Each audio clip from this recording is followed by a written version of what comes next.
Bom dia, e nós vamos hoje ler 2 dos capítulos 6 a 10, e nós começamos em nome do Pai, do Filho e do Espírito Santo.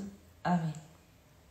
Vem, Espírito Santo, fazer com que possamos entender esta palavra e sermos transformados em nome de Jesus. Amém. Capítulo 6. Aumento da perseguição. Pouco tempo depois, um ancião ateniense foi enviado pelo rei para forçar os judeus a abandonar os costumes dos antepassados, para banir as leis de Deus da cidade. Mandou-o também profanar o templo de Jerusalém, dedicá-lo a Júpiter olímpico e consagrar o do monte Garizim, segundo o caráter dos habitantes do lugar, a Júpiter hospitaleiro. Dura e penosa foi para todos esses avalanche de mal. O templo encheu-se de lascívias e orgias dos gentios, que se divertiam com meretrizes, unindo-se às mulheres nos atos sagrados e introduzindo coisas proibidas. O altar estava coberto de vítimas impuras, interditas pelas leis. Não se permitia mais guardar os sábados, a celebração das antigas festas, nem mesmo confessar-se judeu. Em cada mês, no dia natalício do rei, realizava-se um sacrifício. Os judeus eram odiosamente forçados a tomar parte no banquete ritual e, por ocasião das festas em honra de Dionísio, deviam forçosamente acompanhar o cortejo de Baco, coroados de Hera. Por instigação dos Ptolomeus, foi publicado um decreto que obrigava as cidades helênicas dos arredores a tratar os judeus do mesmo modo e levá-los a participar nos banquetes rituais, com a ordem de matar os que se recusassem a adotar os costumes helênicos. Podiam-se, pois, prever as aflições que os aguardavam. Assim, 2 mulheres foram acusadas de circuncidarem seus filhos, foram arrastadas publicamente pela cidade com seus filhos pendurados ao peito e precipitadas do alto das muralhas. Outros se haviam retirado às cavernas vizinhas para celebrar secretamente o dia de sábado. Denunciados a Filipe, foram todos queimados, pois não ousaram defender-se pelo respeito à santidade do dia. Suplico aos que lerem este livro que não se deixem abater por esses tristes acontecimentos, mas que considerem que esses castigos tiverem mira não a ruína, mas a correção de nossa raça. É sinal de grande benevolência a seu respeito o fato de não suportar por muito tempo os maus e de, ao contrário, castigá-los imediatamente. Quanto às outras nações, o Senhor espera pacientemente antes de puni-las, que tenham enchido a medida de suas iniquidades. A nós, porém, ele prefere não nos tratar assim, com receio de ter que nos punir mais tarde, quando tivermos pecado demasiadamente. Assim, não nos retire ele jamais a sua misericórdia e não abandone seu povo ao momento em que corrige pela adversidade. Mas que tudo isso seja dito apenas a título de lembrança. Com essas palavras, voltemos à narração. Martírio de Eleazar. Havia um certo homem, já de idade avançada e de bela aparência, Eleazar, que se sentava no primeiro lugar entre os doutores da lei. Queriam coagi-lo a comer carne de porco, abrindo-lhe a boca à força. Mas ele, cuspindo e preferindo morrer com honra a viver na infâmia, caminhou voluntariamente para o instrumento de tortura, como devem caminhar os que têm a coragem de rejeitar o que não é permitido comer por amor à vida. Os encarregados desse ímpio banquete ritual já desde muito tempo possuíam relações de amizade com Eleazar. Tomaram-no à parte e rogaram-lhe que fizesse trazer as carnes permitidas que ele mesmo tivesse preparado para comê-las como se fossem carnes do sacrifício, conforme tinha ordenado o rei. Deste modo, ele seria preservado da morte e granjearia sua benevolência em vista da velha amizade. Mas Eleazar, tomando uma nobre resolução, digna de sua idade, da autoridade que lhe conferia sua velhice, do prestígio que lhe outorgavam seus cabelos brancos, da vida íntegra consagrada desde a infância e da digna sobretude das sagradas leis estabelecidas por Deus, preferiu ser conduzido à morte. Não é próprio da nossa idade, respondeu ele, usar de tal fingimento, para não acontecer que muitos jovens suspeites de que Eleazar aos 90 anos tenha passado aos costumes estrangeiros. Eles mesmos, após o meu gesto hipócrita e por um pouco de vida, se deixariam arrastar por causa de mim, e isso seria para minha velhice a desonra e a vergonha. E mesmo se eu me livrasse agora dos castigos dos homens, não poderia escapar nem vivo nem morto das mãos do Todo-Poderoso. Sendo assim, se eu morrer agora corajosamente, vou mostrar-me digno da minha velhice e terei deixado aos jovens um nobre exemplo de zelo generoso, segundo o qual é preciso dar a vida pelas santas e veneráveis leis. Ditas essas palavras, dirigiu-se diretamente ao suplício. Aqueles que o levavam transformaram em dureza a benevolência manifestada pouco antes, julgando insensatas suas palavras. E quando ele estava prestes a morrer sob os golpes, exclamou entre suspiros: O Senhor, que possui a ciência santa, vê perfeitamente que, podendo eu livrar-me da morte, sofre meu corpo os tormentos cruéis dos açoites, mas o suporto com a alma alegre, porque é a ele que temo. Dessa maneira, passou a outra vida, deixando com sua morte não somente aos jovens, mas também a toda a sua gente um exemplo de coragem e um memorial de virtude.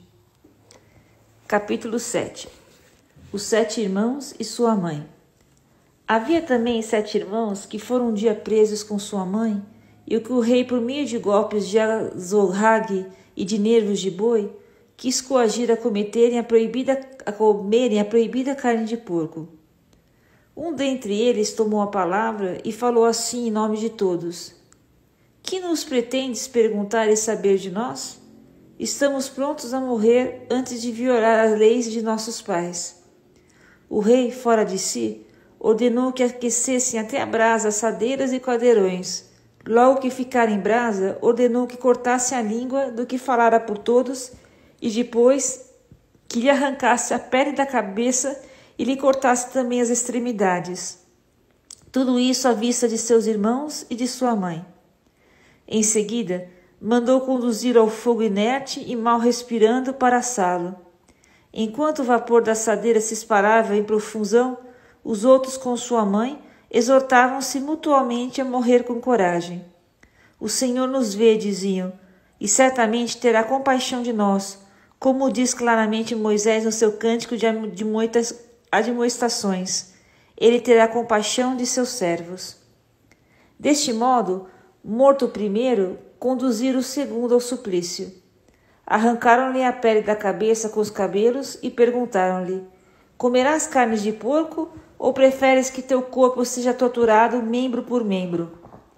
Ele respondeu: Não, no idioma de seu país. Por isso, padeceu os mesmos tormentos do primeiro.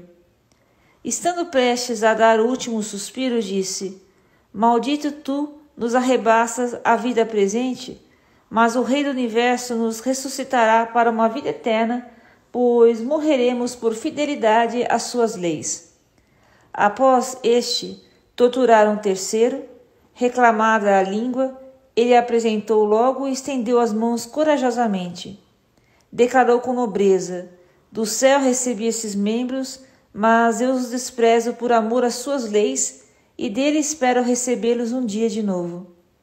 O próprio rei e os que o acompanhavam ficaram admirados com o heroísmo deste jovem, que reputava por nada os sofrimentos. Morto este, aplicaram os mesmos suplícios ao quarto. E esse disse quando estava a ponto de expirar: É uma sorte desejável perecer pela mão humana, com a esperança de que Deus nos ressuscite. Para ti, porém, certamente, não haverá ressurreição para a vida. Arrastaram em segundo o quinto e o torturaram. Encarando o rei, lhe disse: Ainda que mortal, tens poder sobre os homens e fazes o que queres. Não penses, todavia, que nosso povo esteja abandonado por Deus. Espera, verás quão grande é a sua potência e como ele te castigará a ti e a tua raça. Após este, fizeram chegar-se o sexto, que disse antes de morrer: Não te iludas, nós mesmos merecemos esses sofrimentos porque pecamos contra nosso Deus. Em consequência, recebemos esses flagelos surpreendentes. Mas não creias tu que ficarás impune, após haveres ousado combater contra Deus. Particularmente admirável e digna de elogios foi a mãe, que viu perecer seus 7 filhos no espaço de um só dia, e o suportou com heroísmo, porque sua esperança repousava no Senhor. Ela exortava a cada um no seu idioma materno, e cheio de nobres sentimentos, com uma coragem varonil, realçava seu temperamento de mulher.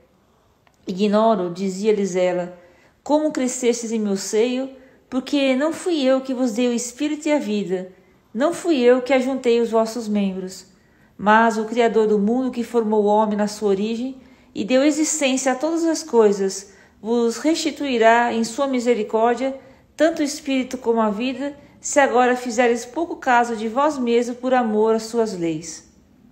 Receando todavia o desprezo e temendo o insulto, Antíoco solicitou em termos insistentes o mais jovem que ainda restava, prometendo-lhe com juramento torná-lo rico e feliz, se abandonasse as tradições de seus antepassados, tratá-lo como amigo e confiar-lhe cargos. Como o jovem não lhe prestara nenhuma atenção, o rei mandou que a mãe se aproximasse e o exortasse com seus conselhos para que o adolescente salvasse sua vida. Como ele insistiu por muito tempo, ela consentiu em persuadir o filho. Inclinou-se sobre ele e, zombando do cruel tirano, disse-lhe na língua materna: Meu filho, compadece-te de tua mãe, que te trouxe 9 meses no seio, que te amamentou durante 3 anos, que te nutriu, te conduziu e te educou até essa idade. Eu te suplico, meu filho, contempla o céu e a terra, reflete bem. Tudo o que vês Deus criou do nada, assim como todos os homens.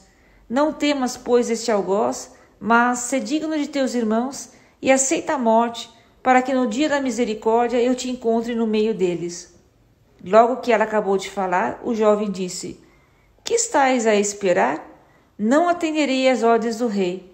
Obedeço àquele que deu a lei a nossos pais por intermédio de Moisés.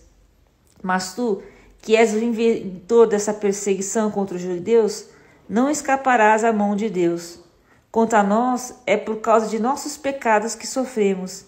E se para nós punir e corrigir, o Deus vivo e Senhor nosso se irou por pouco tempo contra nós, ele há de se reconciliar de novo com seus servos.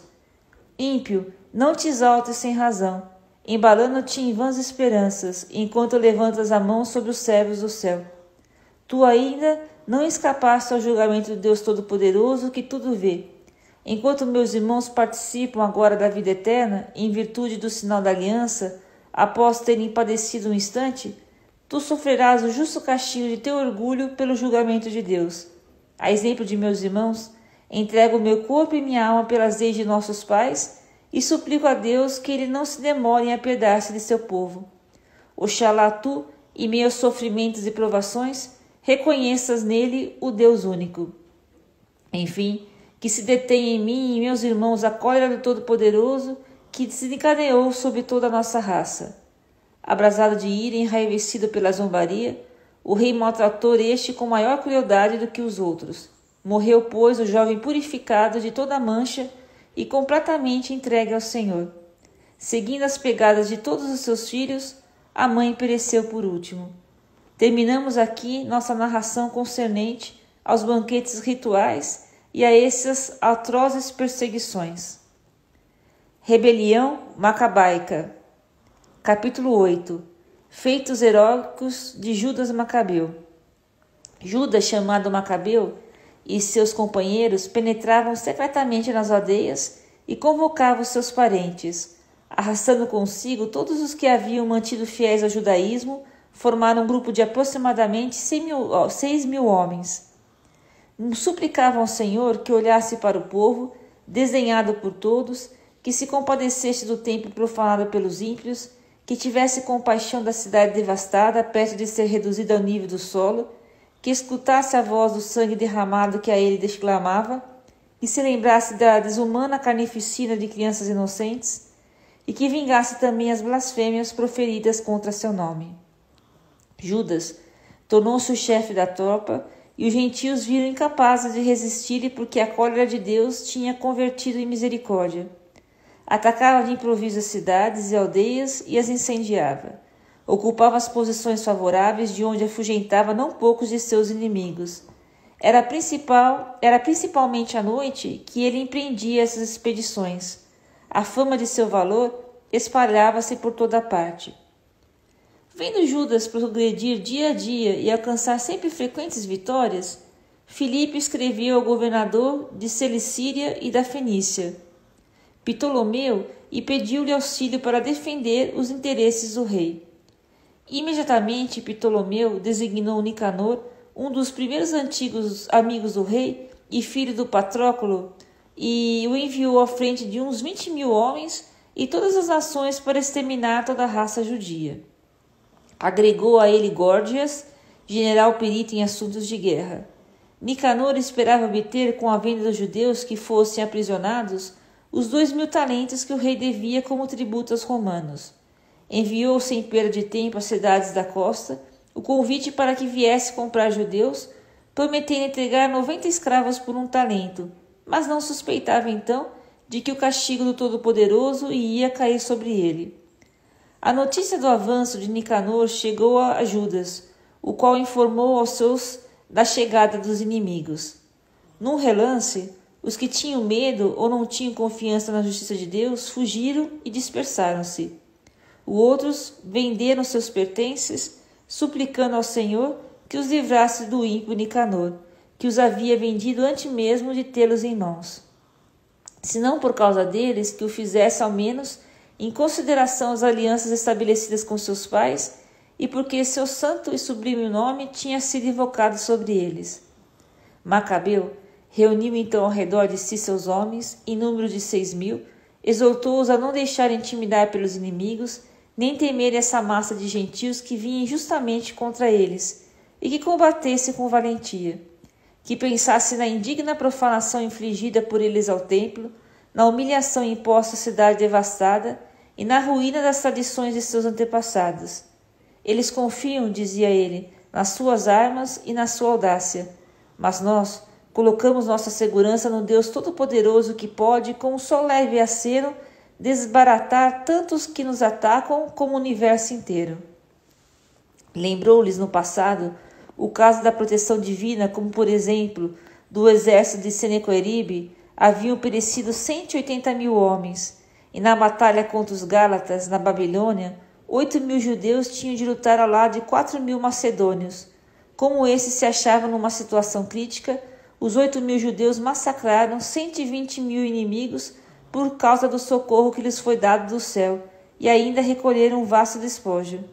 Após ter reconfortado seus companheiros e tê-los incitado a morrer pelas leis e pela pátria, dividiu o exército em 4 divisões. Pôs à frente desses seus irmãos Simão, José e Jonatas, como também Eleazar, cada qual chefiando 1.500 homens. Após terminada a leitura do livro santo e dado a senha Socorro de Deus, ele mesmo pôs-se à frente do primeiro corpo e travou a batalha contra Nicanor. O Todo-Poderoso combateu ao lado deles. Massacraram mais de 9.000 inimigos, feriram e mutilaram a maior parte dos soldados de Nicanor e os puseram em fuga. Apoderaram-se também do dinheiro dos que tinham vindo para comprá-los e perseguiram por muito tempo os vencidos, mas tiveram que desistir impedidos pelo tempo, porque era a véspera de sábado e isso os impedia de prosseguir. Ajuntaram as armas, recolheram os despojos dos inimigos e chegaram assim ao sábado, bendizendo o Senhor à porfia e glorificando por ter havê-lo livrado nesse dia, prenunciando a alvorada de sua misericórdia. Passado o sábado, eles reservaram uma parte dos espólios para os que haviam sofrido com a perseguição, as viúvas e os órfãos, dividiram o resto entre eles e seus filhos. Feito isso, rezaram ao Senhor em comum, suplicando misericórdia e reconciliação completa com seus servos. Nos diferentes combates com os soldados de Timóteo e de Báquides, eles mataram mais de 20.000 e tornaram-se senhores absolutos de algumas fortalezas em pontos elevados. A abundante presa dividiram-na em 2 partes iguais, uma para si mesmo, outra para os perseguidos, as mulheres, os órfãos e também os anciãos. As armas que lhes haviam recolhido foram colocadas diligentemente em lugares seguros e levaram a Jerusalém o resto dos despojos. Mataram o chefe dos guardas de Timóteo, um dos homens mais perversos, que havia feito muito mal aos judeus. Quando celebraram a festa da vitória em Jerusalém, queimaram dentro de uma pequena casa onde se haviam refugiado Calístenes e os que haviam incendiado as portas do templo, infligindo-lhe assim o justo castigo de seu sacrilégio. O tríplice acelerado Nicanor, que fizera vir 1000 negociantes para vender-lhes aos judeus, humilhado, graças a Deus, por aqueles que ele desprezava profundamente, despojou-se da vestidura de honra e, atravessando o interior do país sozinho como fugitivo, chegou a Antioquia, feliz ainda por ter podido escapar ao desastre de seu exército. E ele, que tinha prometido pagar o tributo aos romanos com o dinheiro que tiraria da venda dos cativos de Jerusalém, publicou que os judeus possuíam um protetor e que se tornavam invulneráveis quando observavam as leis estabelecidas por esse defensor. Capítulo 9. Morte de Antíoco Epífanes. Por essa mesma ocasião voltava Antíoco da Pérsia coberto de vergonha, pois, entrando na cidade que se chamava Persépolis, ele havia tentado saquear o templo e apoderar-se da cidade. O povo, porém, se revoltou e pegou em armas para defender-se. Com isso, Antíoco viu-se forçado pelos habitantes dessa região a começar uma retirada humilhante. Encontrando-se perto de Ecbátana, soube da derrota de Nicanor e do exército de Timóteo. Num arroubo de cólera, resolveu desforrar imediatamente nos judeus o mal que lhe havia feito os que tinham obrigado a fugir. Deu ordem ao condutor de seu carro de prosseguir sem parar, a fim de conseguir o mais depressa possível seu intento. Na realidade, a sentença do céu já havia caído sobre ele. Exclamava com presunção: assim que chegar, farei de Jerusalém o sepulcro dos judeus. Mas o Senhor Deus de Israel, que tudo vê, feriu com um mal implacável e misterioso. Mal acabara de pronunciar essas palavras, aconteceu que ele foi assaltado por atrozes dores nas entranhas e agudos tormentos no interior. E era muito justo, pois ele mesmo havia rasgado as entranhas dos outros por inauditos tormentos. Todavia, em nada desistiu de sua arrogância, pelo contrário, sempre cheio de soberba, exalava contra os judeus o fogo de sua cólera e ordenava para que se apressasse a caminhada. Repentinamente, caiu da carroça, arrancado pela violência da corrida, na queda fatal, quebrou todos os membros. O homem que, pouco antes, julgando-se acima da natureza humana, pensava poder dominar as frotas do mar e pesar as montanhas nos pratos de sua balança, ele agora estendido sobre a terra e em seguida levado numa liteira, provando assim aos olhos de todos o poder de Deus. Chegou a tal ponto que o corpo vivo do ímpio fervilhava de vermes e as carnes se soltavam em pedaços entre dores atrozes. O mau cheiro da podridão que enchia o ar causava náuseas ao exército. Aquele que até há pouco sonhava tocar os astros do céu, agora ninguém podia suportá-lo por causa do mau cheiro que dele saía. Foi então que, derribado, ele começou a perder o orgulho excessivo e a compreender melhor, torturado sob os castigos de Deus pelos constantes sofrimentos. Incapaz de suportar sua própria infecção, é justo, disse ele, submeter-se a Deus e, como simples mortal, não se querer igualar a ele. O celerado rezava ao Senhor, de quem não haveria de receber compaixão. Prometia dar a liberdade à cidade santa, para a qual ele se encaminhava, a fim de arrasá-la e fazer dela um sepulcro. Dizia ele que tornaria iguais aos atenienses todos os judeus que havia julgado indignos de sepultura e bons para serem atirados com seus filhos às aves do céu e aos animais selvagens como o pasto. Ornaria com ricas prendas aquele templo que havia despojado antes, restituiria multiplicados os vasos sagrados, proveria com suas próprias rendas todas as despesas necessárias para os sacrifícios. Além disso, ele mesmo se tornaria judeu e percorreria todos os lugares habitados proclamando o poder de Deus. Mas suas dores não se atenuavam porque o justo castigo de Deus pesava sobre ele. Então, desesperado em vista de seu estado, escreveu aos judeus a seguinte carta, verdadeira súplica, assim exarada: aos dedicados súditos judeus, saudações, bem-estar e felicidade, da parte de Antíoco, rei e chefe do exército. Se vós e vossos filhos passais bem, e se vos sucedem todas as coisas como desejais, agradeça a Deus em que ponho minha esperança. Quanto a mim, Estou prostrado pela doença, mas me lembro com prazer dos vossos sentimentos de respeito e de benevolência para comigo. Ao voltar das regiões da Pérsia, surpreendido por um mal cruel, julguei necessário providenciar a segurança de todos. Não me desespere de meu estado. Ao contrário, tenho a firme esperança de restabelecer-me dessa enfermidade. Todavia, me lembro de que meu pai designava seu sucessor cada vez que partia em expedição às províncias superiores.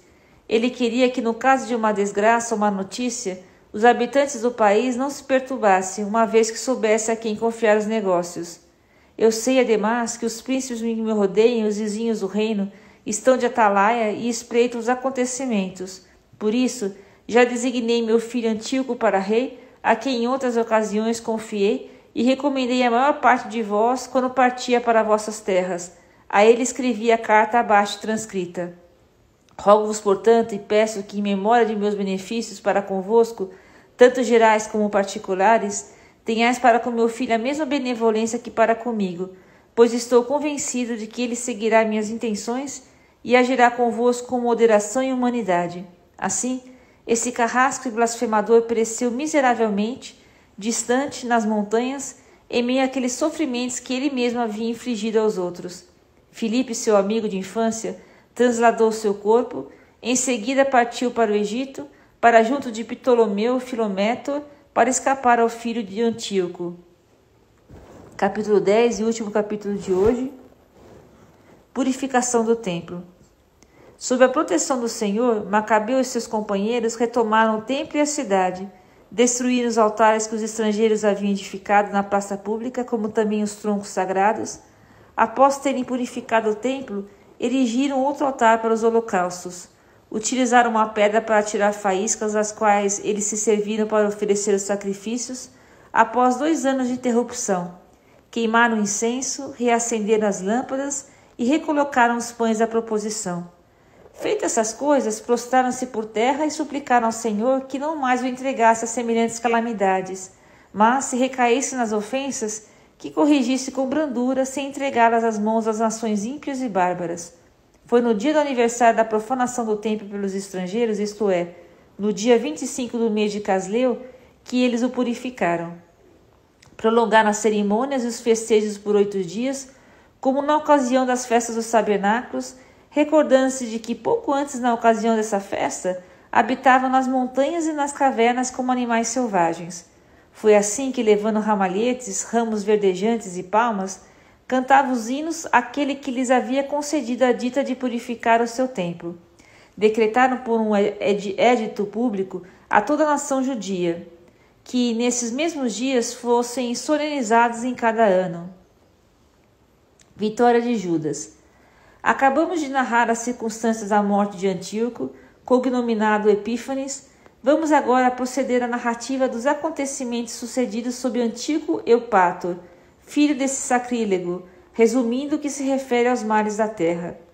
Assim que subiu ao trono, esse príncipe pôs à frente dos negócios do reino um certo Lísias, ao qual nomeou também governador militar e chefe de Celicíria e de Fenícia, porque Ptolomeu, apelidado Macron, tomando a iniciativa de se mostrar justo para com os judeus, em vista da perseguição movida contra eles, procurou governá-los na paz. Mas, pelos favoritos do rei, ele havia sido denunciado a Eupátor. Por outro lado, taxado muitas vezes de traidor por ter deixado Chipre, que lhe fora confiada por Filometor, e se ter posto a serviço do antigo Epífanes. Assim, não podendo exercer com honra seu alto posto, envenenou-se e morreu. Mas Gorgias, tornado comandante do exército nessas paragens, tomava consigo tropas estrangeiras e aproveitava-se de todas as ocasiões para guerrear os judeus. Os idumeus, senhores de várias fortalezas importantes, em combinação com ele, molestavam os judeus, acolhiam os exilados de Jerusalém e mantinham um estado de guerra contínuo. Então, Macabeu com seus companheiros atacaram as fortalezas de Idumeia, após haver rezado e invocado o auxílio de Deus. Atacaram-nas vigorosamente, apoderaram de todas, repeliram os que combatiam sob as muralhas e massacraram os que caíam em suas mãos. mataram não menos de 20.000 homens. 9.000 fugitivos, pelo menos, haviam procurado abrigo em 2 fortalezas, equipadas com o necessário para resistir ao cerco. Macabeu deixou Simão, José e também Zaqueu e seus companheiros para expugná-los e dirigiu-se para onde se exigia mais a sua presença. Todavia, os companheiros de Simão, seduzidos pelo dinheiro, deixaram-se corromper por alguns dos que se achavam nas torres da fortaleza, e mediante a soma de 70.000 dracmas, deixaram escapar muito deles. Ouvindo essas notícias, Macabeu acusou-os diante da assembleia dos chefes de terem vendido seus irmãos a troco de dinheiro, entregando os inimigos à liberdade. Comprovada a sua traição, mandou executá-los e, em seguida, tomou conta das 2 cidades. Coroadas de êxito as lutas de ambos os lados, ele matou mais de 20.000 homens nas 2 fortalezas. Anteriormente, vencido pelos judeus, Timóteo coligou copiosas tropas estrangeiras e reuniu na Ásia uma numerosa cavalaria, indo em direção à Judéia com a intenção de conquistá-la pelas armas. Com a sua chegada, Macabeu e seus companheiros cobriram a cabeça com terra e cingiram os rins com sacos em sinal de prece. Em seguida, prostrado aos pés do altar, rogaram a Deus piedade para com eles, pedindo que se declarasse inimigo de seus inimigos e adversário de seus adversários, conforme a promessa formal da lei. Terminada a oração, empunharam as armas, retiraram-se para bem longe da cidade e detiveram-se a chegar perto do inimigo. Ao despontar a aurora, travaram combate os 2 lados, contando uns com o êxito e a vitória por causa de sua valentia e do socorro do Senhor, e os outros entregando-se ao combate, apoiados no próprio furor. No auge do combate, viram os inimigos aparecer no céu 5 magníficos guerreiros, montados em cavalos, ajaizados com freios de ouro, que se colocaram à frente dos judeus. Postando Macabeu no meio deles e protegendo com suas armas, tornavam-no invulnerável. Ao mesmo tempo, lançaram dardos e raios sobre os inimigos, cegando-os, gerando entre eles a confusão, pondo-os em desordem. Foram, pois, mortos 20.500 soldados e 600 cavaleiros. O próprio Timóteo fugiu para uma praça muito forte, chamada Gazara, cuja comandante era Quérias. Macabeu e os que se achavam com ele cercaram a fortaleza durante 4 dias. Enquanto os que se encontravam nela não cessavam de blasfemar e injuriar, confiado em seus muros. Amanhecendo, porém, o 5º dia, um grupo de 20 jovens do exército de Macabeu, inflamado de cólera por causa dessas blasfêmias, atirou-se corajosamente contra a muralha e massacrou todos os que apareciam à sua frente. Outros subiram do mesmo modo o muro, atearam fogo às torres, acenderam fogueiras, nas quais queimaram vivos os blasfemadores. Outros ainda arrombaram as portas, fizeram entrar o restante do exército e ocuparam a cidade. Mataram Timóteo, que se escondera em uma cisterna, e também seu irmão Quérias e Apolófanes. Após essa façanha, cantaram hinos e cânticos ao Senhor, que havia operado grandes prodígios em favor de Israel, concedendo-lhe a vitória. E aqui termina a leitura de hoje. Deus te abençoe.